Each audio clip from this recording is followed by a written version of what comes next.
Christ is in our midst.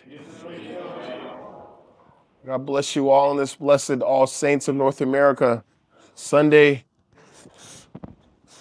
Today, of course, we have two gospel readings, as we heard, and two epistle readings we heard from the dear reader Alex there. One on the saint of the day, and then one, obviously, that's usually for the daily reading of that week. And these readings actually go back to one another. The only verse they skip is verse 24 of chapter 4. So we see in the first story that the apostles are just being called out of their boats and putting down their nets to follow Jesus. Now, then immediately after this, we see Jesus healing people and teaching them and preaching the gospel. And immediately after that in the gospel, we see Jesus giving the Sermon on the Mount, fully blown into ministry, just minutes, maybe hours, maybe a day after they're called out of their nets. Now, this is very quick for many of us. If some random guy comes up to you as you're in the middle of work and tells you to follow him. Now, many of us may not get it. So obviously being in New York, let's put it in terms of the Knicks as they won the great championship last night. See, the head coach of the Knicks, I did some research. Mike Brown was just the third coach in the last 50 years to win a title in his first year with a team and not be a rookie head coach. Just 3 times in 50 plus years. Many a times, coaches who are with teams for numerous years or rookie head coaches are the ones that win the title. But this coach, Mike Brown, had just gotten the job just this year and was not a rookie head coach. So how does this relate to the apostle stories? I guess what we're saying for New Yorkers. See, Mike Brown had many other jobs before he had come to New York and had been fired and moved along in many different places. And actually, he took a couple of years off from the sport many years ago. And he didn't know what was coming next after he was fired. But after he got the job of the Knicks, he, Mike Brown, being faithful, was diligent in what he was doing and was called to do something else. Many of us know, obviously, that coach was called to be the coach of the Knicks. Now, usually, as I just gave you the statistics, you don't win a title in the first year with a team, especially after being a veteran coach and having a long career as a coach. It usually doesn't happen that fast for him, but it did. See, what I'm trying to say for us is the apostles, many of them were the same way, had long careers in the middle of doing what they were called to do. Many of them had different places they were called to.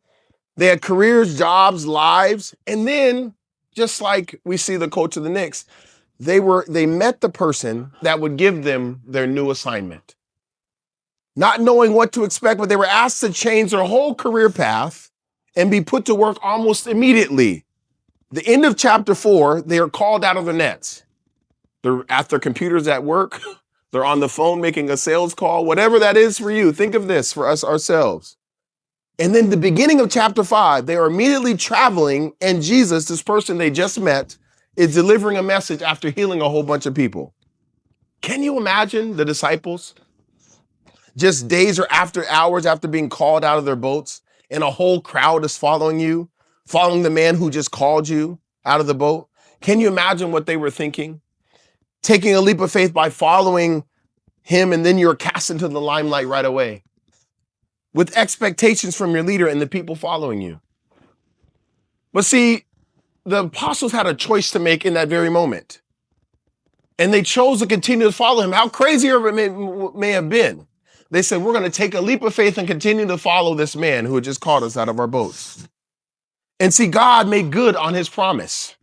We all like a Cinderella story. Obviously, in New York, we like that the Knicks win. But even greater than this unlikely heroes who were called the apostles, the saints that came after them, that were just simple fishermen. Some of them tax collectors, some of them in the place that you didn't expect, the least expect. And many of you may be asking, how does this relate, all of this story about the unsung hero, the story about the apostles, how does it relate to us? How can we take away anything from this other than the Knicks winning a championship, right? But think about it. That same coach that we're speaking about last night had been fired 4 times before he got this job. And many of you, being that we don't have a church of maybe 100 or 200 people, have been called to do things earlier on than you may have expected. Asked to organize, fix, help read, video, altar serve, help organize coffee hour, decorate for feasts, show up for services, participate in homeless ministry. And maybe just months ago, you were out of church. Maybe just a couple of years ago, you're in a whole other faith. Maybe a whole different state, in a wholly different time in your life. But one thing that changed the course of your life is the decision to stay on with the person that met and gave you a new assignment. And that was Christ. And you dropped everything. You said, I don't know, my family maybe doesn't understand Orthodoxy, but I'm going to go because I know it's what's on my heart. And you gave up all that you had to follow Christ, to find the true faith that many of you didn't even know was a thing or possible. Many of you may be like the Knicks head coach in another way, where you have been trying for years to get things right, especially in your faith, not able to figure it out. But really just recently, you have really been encouraged to do the right thing again, to follow after Christ again. Whatever your station is, whether you've been in the faith a long time or just recently, the truth still applies to you. And that same God that guided the unlikely motley crew of the apostles is here to guide you as well. Many of you have maybe chosen to potentially give up on faith. But I'm asking you and encouraging you, just like the story of the apostles as Jesus calls them out the boat, don't give up on that faith. Don't give up on seeking to find Christ in your life. Don't give up on the goal of Orthodoxy. And the goal of the Orthodox faith is to join yourself to Christ. And guess what? Many of us in New York can relate. There might be many years of down times. It's been 50 years, right? Many of you may have had a long period of waiting for things to change. And in Orthodoxy, sometimes the things don't always change in your life. But the one thing that doesn't change is the God that you serve. See, although we see this great story of the Knicks last night, think of it this way. It's one of the most storied franchises in all NBA history. Many places and many organizations would have fallen off the map after this. But for 50 years, people still have this same energy, this same fanaticism, this same love for their team. And I guess you could probably guess what I'm going to ask next. Many of us, even though things didn't go our way, are we still as fanatical for our God, for our team, for the winning team of the saints? See, every single liturgy we hear this song, and then it was also reread in the gospel. In the Beatitudes, we're actually promised trials.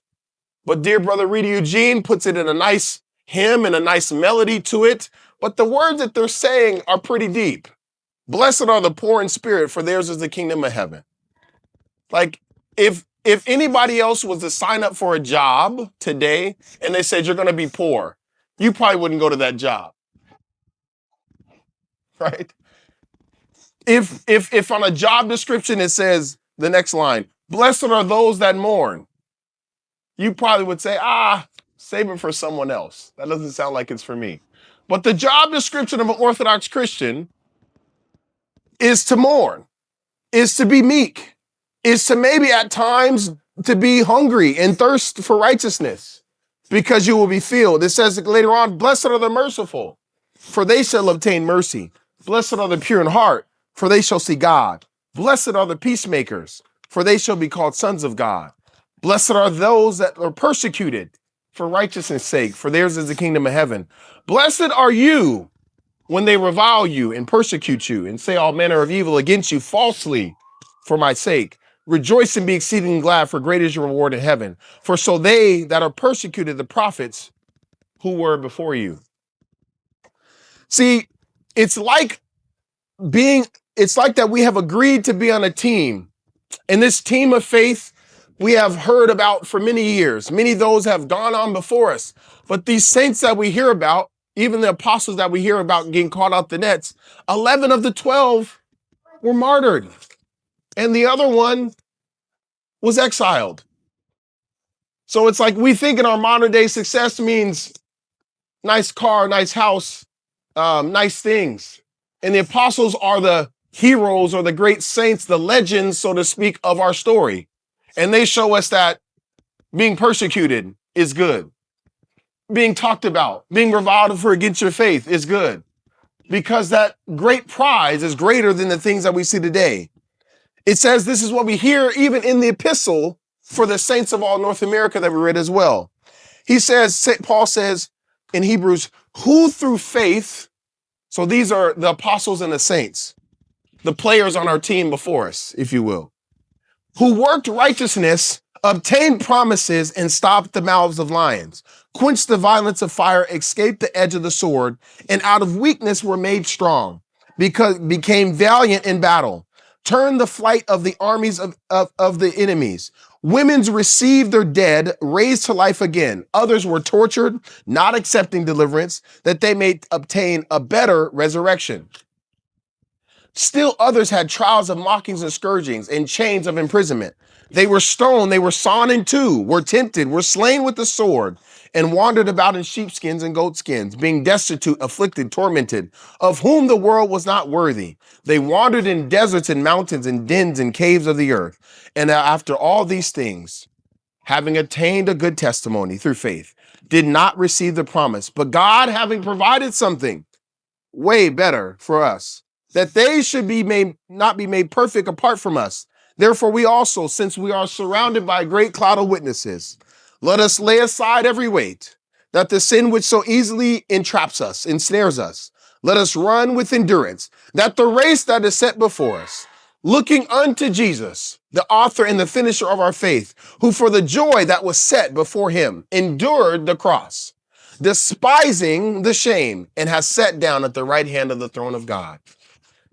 That's the team you're on. Those are your teammates. Those are your alumni from your same college. Those are the people who are on the legendary Hall of Fame in your locker room. Those are the same people that have come before you and have put on the same jersey that you have put on. Those are the same people that we are part of the same organization that we're on. And the greatest coach that has ever come, the one that was the unsung hero from the town of Bethlehem, that was born very lowly, but became the prince of all for our sake. This is the team that we're on, the greatest team of all, not because we deserve anything special. Matter of fact, it says the apostles were cast down, talked about, beaten. This is the same team that you participate in. So if this is the team that you want to be a part of, it's not time to change teams. It may take a long time for you to get the things that you want in life, especially those spiritual things. But fear not, for the Lord is with you. And he is the coach of the greatest team of all. And with him, you will always be a champion. Not that being successful is that championship mark, but being with your coach who's gone through everything for our sake. I asked you to continue on in this faith and continue on in that same team. Just like our team has won last night. They have endured many trials. And here we are. In this 50 years after they won the last championship, I encourage you on, although it gets hard, to continue on with your team as the Lord, as your coach. In the name of the Father, and the Son, and the Holy Spirit, now and ever, and unto ages of ages.